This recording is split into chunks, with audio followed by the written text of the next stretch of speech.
watching Germantown Municipal Television, your source for everything Germantown.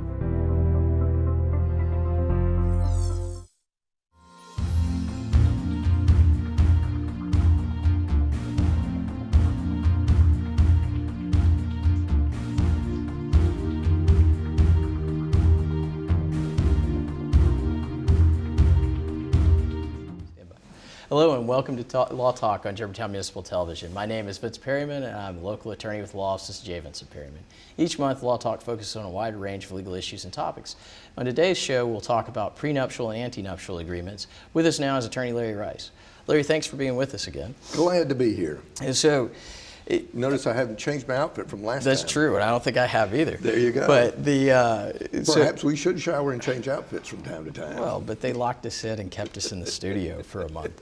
And you'll notice I don't grow a beard apparently in a month. But everybody in divorce I shaved now, mine off and it grew back. There you go. There you go. Everybody, when they're thinking about marriage or divorce, they like to think about, oh, well, prenup. We've got songs about prenup in there, and then there's also the antenuptial in Tennessee as well.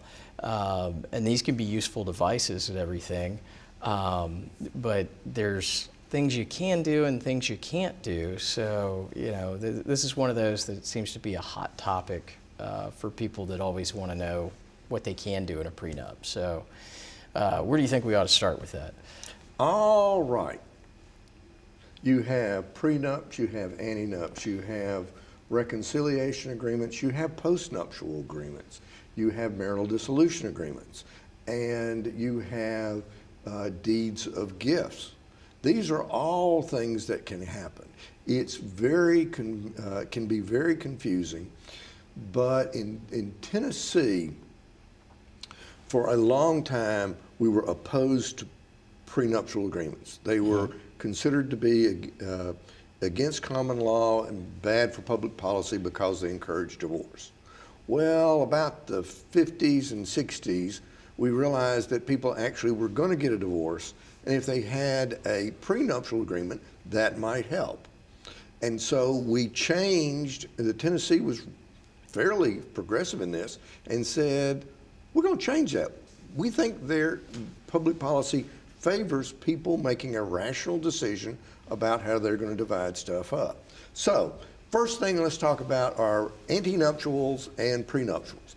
Antenuptial sounds like it ought to be a very sensical title, except that it's spelled with an E and not an A. It's not an antinuptial, it's an antenuptial, meaning before. Like antebellum means before the war, and for us in the South means before the Civil War.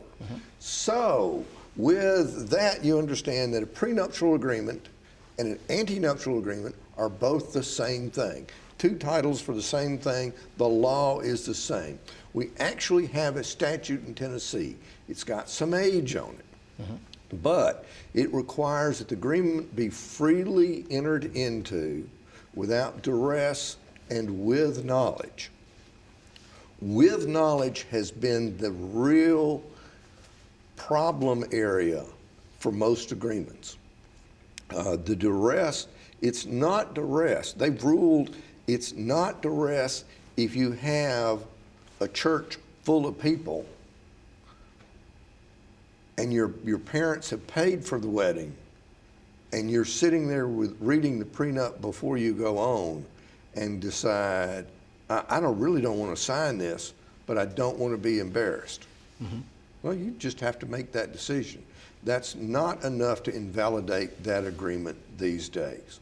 You go back in history, say to the 60s or 70s, that would have been a very useful and powerful argument. In this millennia, not so much. Okay, so your duress is not going to work like it used to. Freely and voluntarily, unless somebody's holding a gun to your head, you're not going to get very far with that. If they're holding a gun to your dog's head, that's debatable, but that's probably not going to get it either. It'll sell copies of National Lampoon 50 years ago, but it won't invalidate a prenuptial agreement. So they're really turning on knowledge. Now, The way careful lawyers are dealing with that is they require both parties to get a financial statement, and they have that attached to agreement. Believing in belt and suspenders, I have both parties initial theirs and the other party's agreement. A financial statement attached to the agreement. Not only initial each page of the agreement, not only sign an affidavit, but initial theirs and the other party's financial statement. Because you can get a situation where there's debate about, well, okay, did they sign an agreement? Did they not sign an agreement? Was this a financial statement that was with this agreement, or was there a different financial statement then? By having that signed, it solves that problem, okay? Yeah. So there's several other things we do. We have stipulations in there that the agreement can be admitted into court, so that if you get divorced, this serves to resolve sometimes 70, sometimes 90% of the issues that would be dealt with in a marital dissolution agreement, which is what you have to get an irreconcilable differences divorce.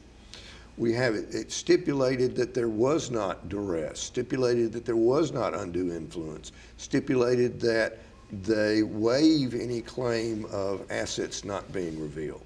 Now, we haven't had to test that one in litigation so far, but it's there, and that moves the process ahead. One of the other things we've done is, if you and I have clients, you represent the party that wants to challenge the prenuptial agreement, and I'm sitting here going, oh, we're going to live and die on this agreement, and you're saying, well, we're going to try to set it aside. We have a provision in there that says if you lose, you've got to pay attorney's fees. Not really surprising, right? Not surprising at all. Ours also has a bond requirement, so that if you want to challenge it, you've got to put up a bond to cover those fees that we might incur. So that means you don't get that hollow award of attorney's fees, where you get a judgment against somebody, great judgment, well, they haven't got anything to pay. Yeah, how are you so gonna get it? it's kind of like, it's totally worthless. Whereas with that bond, it makes it a much more serious thing for someone to consider. It also puts somebody in a situation where you're going to have to get the money up to cover the bond. You're going to have to think seriously about this. You can't just do it as a litigation strategy. And we've got a lot more twists and turns in our agreements so far. And that should be the sound of me knocking on wood. No one has challenged a prenuptial agreement my team has drawn and succeeded. Okay. When we return, we'll continue our discussion about prenuptials and antenuptial agreements. Please stay with us.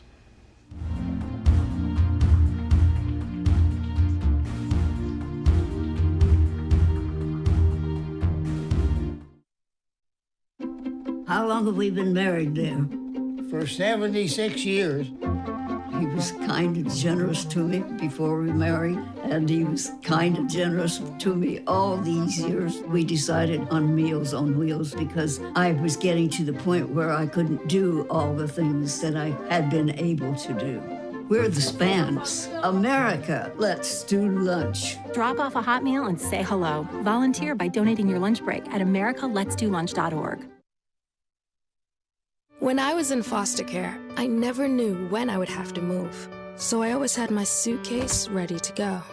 Then one day, I was adopted. My new parents opened their hearts and home to me.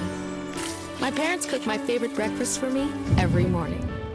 My parents take me on trips I never thought I would go on. They gave me a home and an even better reason to use that suitcase. My parents aren't perfect, but they're perfect for me.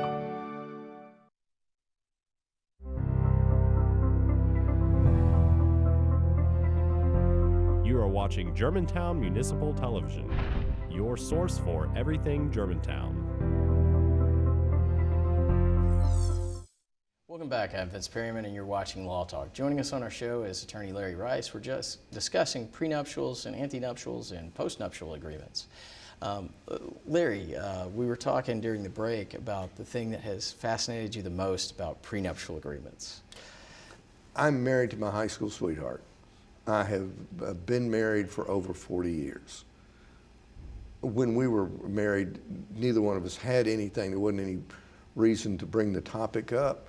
But over these many years of doing this, I've drafted a bunch of them, but I've never been able to figure out how you could go to someone that you say, I love you, you are the most important thing in the world to me, I can't imagine living without you.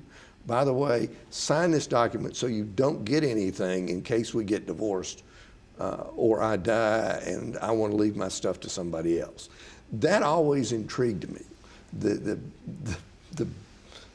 Never having had to do it for real, the best I've ever heard people tell me was they blamed it on their parents. They blamed it on their grandparents. Granddaddy so-and-so who has all the money says if we don't enter into this agreement, he'll cut us off. Or if a couple's particularly elderly, well, this will solve the problem with my children. So blaming it on third people, I think, is the best I've heard. I've just never figured out all the things I stand up in court and argue and all the things I try to negotiate. I've never figured out really how you do that. Well, I think that's just exactly it. You go and you say, hey, this is what is in this. This is why I'd like for you to sign it. And you're hoping that the individual respects you enough to do so. In my own situation, the only thing I was protecting was a very remote interest in a family farm that's been in the family for years. There was no signature on it, and there was no marriage from it. So, it's one of those. I know. The ones I do, one of the most disturbing ones I did is the person came into me with this agreement. She was getting ready to marry this fella. She said, I love him very much, but I don't think I like this agreement. I want you to read over it, because that's something we often do, is tell the other side, go see a lawyer, because that really ends the duress argument. Well, she came to me and I read it. And after I'd reviewed it, I called her in. I said, you realize you're not going to get anything. And she says, well, after I'm married to him for a certain number of years, don't I get something? No. The way this agreement can be implemented, you can be married to him for 30 years, bear him 8 children, and the only thing you'd be able to get is child support while those children are under age 18, because you can't deal with that in a prenuptial agreement. But other than that, you'd get nothing. And they didn't get married. Yeah. And those always strike me as particularly sad, especially if it's a situation where one of the parties says, my family says I have to have this agreement or we're going to get cut off, and the other person looks at the agreement.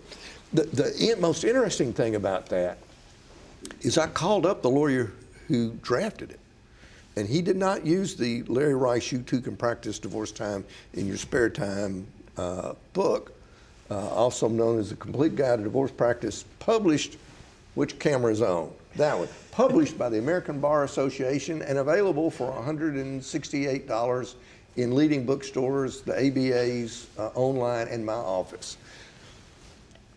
I called him up and I said, you understand this agreement you drew up, this lady's going to get nothing, ever, except child support. And he goes, oh, that's not what it says. I said, yeah, it does.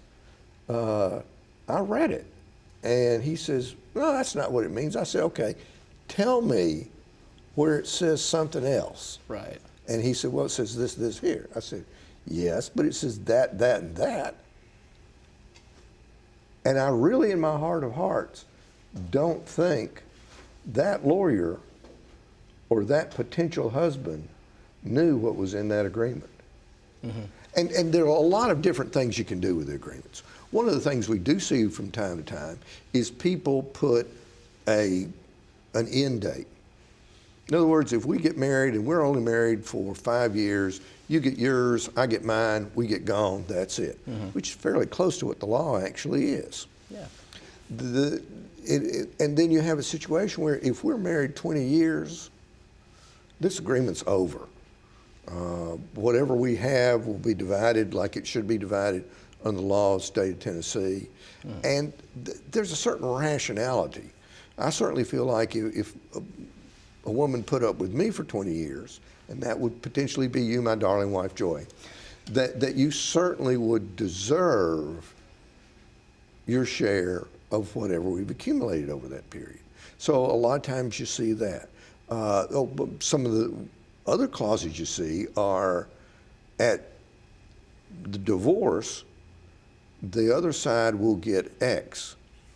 And X is $10,000 a year for each year of faithful service. You know, get a gold railroad watch, you get, if you've been married 10 years, $100,000.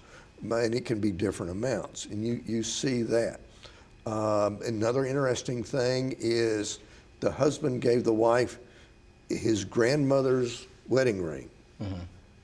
Big old ring, big old stones in that ring. He gave it to her with a trust. And in the trust is, if they got divorced, then the ring went back to the trust, and the beneficiary of that trust was only his daughter. So that his daughter would potentially have that ring to use as a wedding ring, or if she decided not to get married, she could have it redone or do whatever she wanted to. But there's a bunch of interesting provisions. Yeah, we've got about a minute left in this segment. So I guess on postnuptials, where can we start there? Postnuptials, again, Tennessee was very progressive in that. I give credit to Janice Holder when she was on the Supreme Court. The issue of postnuptial agreements came up, and again, the history of the law was we're opposed to those. In fact, we're saying you can't do them. On the Tennessee Supreme Court says, well, if it makes sense to do them before you get married, it makes just as much sense to do them after you're married. So about 15 years ago, we were first making our attempt to do those, and we were doing them in the form of mutual gifts. I give you my interest in this and recognize it as your separate property and stipulate to that. You recognize this is my separate property and stipulate to that, and we could divide up property that way. Okay. Well, when they came up with that new opinion, I'm getting the wrap up for this. We will look forward to talking about it in a minute. Yep. When we return from a break, we'll talk more with Larry about prenuptials and postnuptial agreements. Stay with us.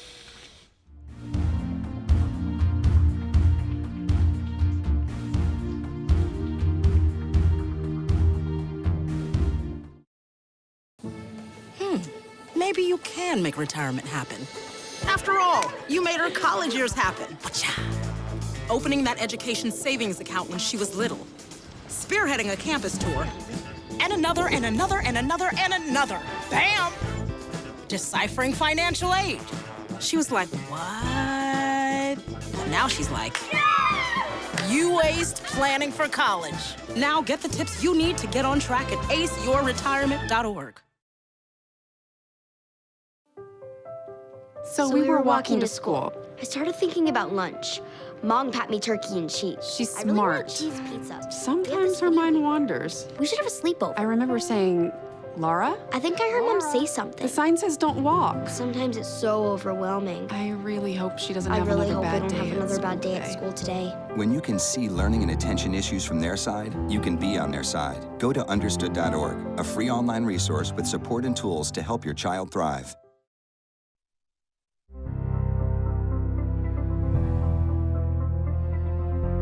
You are watching Germantown Municipal Television, your source for everything Germantown. Welcome back. With us now is Larry Rice. We're talking about prenuptials and postnuptial agreements. Larry, before the break, we were going into the history of postnuptial agreements, and you were explaining how we started to do them as I make this gift to you and take this gift back, and then I abruptly cut you off. Well, as rightly you should. But then we get this decision from the Tennessee Supreme Court that says, it's okay, you can do it, but you need to do it under the same standards as a prenuptial agreement. Okay. And even though the statute doesn't really reach to postnuptial agreements, the Tennessee Supreme Court deferred to the legislature and thought that was a good bill, well thought out. We've worked under that system. We'll work under that system for postnuptial agreements. So a couple shows up and they go, we're fighting about how we invest our money. The wife wants to put it in real estate, husband wants to put it in the stock market. And the fight's going on and on and on, and if we keep fighting about it, we're going to get divorced. Okay, that becomes very easy. Even under the old standard, she gets this, she can invest it and do whatever she wants with it, and that's all she gets. He gets this, and he can invest it in the stock market, do whatever he wants with it, and that's that. Now you can do a postnuptial agreement, so you can include waivers of alimony. One of the things you can't do, and again, let me back up a second, you still have to have knowledge. You can't have duress, it has to be freely entered into, but knowledge is the tricky one. So make sure you get a financial statement that both parties has. Should you fail to do that, you are in a very risky area, but if you can prove, well, yes, my wife didn't give a financial statement and I didn't give one to her, but she and I have been so closely involved in what assets we have, she knows it all, and I know it all. And you called the banker or financial planner in to go, yeah, I met with them about a year before they entered into that agreement, and she knew absolutely every twist and turn and nickel that they had. But that's a very dangerous way to go about doing it. So you can do a postnuptial agreement. You can also do a reconciliation agreement. And in a reconciliation agreement, you very well may be able to reach child issues. But in a postnuptial agreement and a prenuptial agreement, you can't. In a postnuptial and a prenuptial, those children's issues are considered so important that you can only do them in a parenting plan that a judge can approve or disapprove of. You can deal with alimony, but you can't deal with child support. You can't deal with parenting time. You get a reconciliation agreement, I think you can do that. You draft a marital dissolution agreement that you're going to use, you can do that. Now, there is a strange case or two out there that says a marital dissolution agreement can grow stale after a while. I'm really thinking that'd be a hard case to hold on to these days. But at one time, there were a couple of cases out there like that. So that's pretty much the options of agreements that are out there. If you plan ahead, you can do a prenuptial agreement or an ante with an E agreement. And the law's clear in Tennessee about that. The next issue is you've been married, so you do a postnuptial agreement. There's one more agreement that I was fascinated about. Ran into it years and years and years and years ago, and it was not my idea. I represented the wife, and the husband's grandmother had this dining room suite, and there was a deed of gift from the paternal grandmother to the husband that says, you have the use of this furniture during your life and during your marriage. But should you ever get divorced, that furniture goes to your sister. Okay.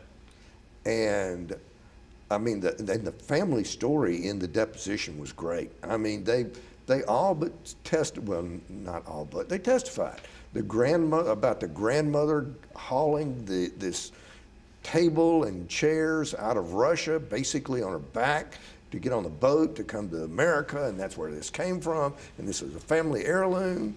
And whether it was a family heirloom or not, that conditional deed of gift, there wasn't any way I could figure out to break it. Yeah. Because that interest just shifted back to the sister, so there was nothing real to divide up in the divorce case. And if the sister predeceased, it went back to the grandmother. It was a brilliant piece of drafting by somebody long ago that I'm still inspired by to this day. Yeah, it sounds like it was an estate planner that also does divorce work. I don't think it was. No? I think it was the clever grandmother. Maybe. I really did. That was the story, okay? I'm not sure she actually carried out a table and 10 chairs on her back. But the story was she drew up that conditional deed of gift, and that one I almost believe. Well, and I know in my own family, nothing was ever in writing with this, but there's furniture that's floated around from cousin to cousin that belongs to a specific aunt or a specific relative, and they always have, well, it's coming back, you know, but I could see where that would come from. Here's my deal now. My wife and I have been married for over 40 years. We're getting old. Death is not an abstract, it's a concrete concept we see coming. And we've got this big old house that we love being in, and it's so full of furniture and stuff. And I have 2 wonderful children, but like every parent, you occasionally get angry at them. And when I get angry these days, I don't fuss, I don't yell. I just put something else in the attic. That will then become their problem and their burden. That's good. Okay. So, yeah, I always tell people when we're dividing up assets or whatnot, I'm like, on this personality clause that we've got in here where you can leave the list, which the state legislature has changed that to where the list is actually part of the will now, but I refer to it as the Miss Murdy clause, which is the little lady in The Rainmaker walking around the house going, cut, cut, cut, cut, cut. But anyways, we're out of time, so Larry, I appreciate you being here and for being with us and sharing your thoughts and insights. So if anyone would like more information about legalese or any other, Law Talk, or any other show on Germantown Municipal Television, our website is www.gmtvonline.org. Thank you for joining us today, and be sure to join us next month for more legal topics. Until then, I'm Vince Perryman, and thank you for watching.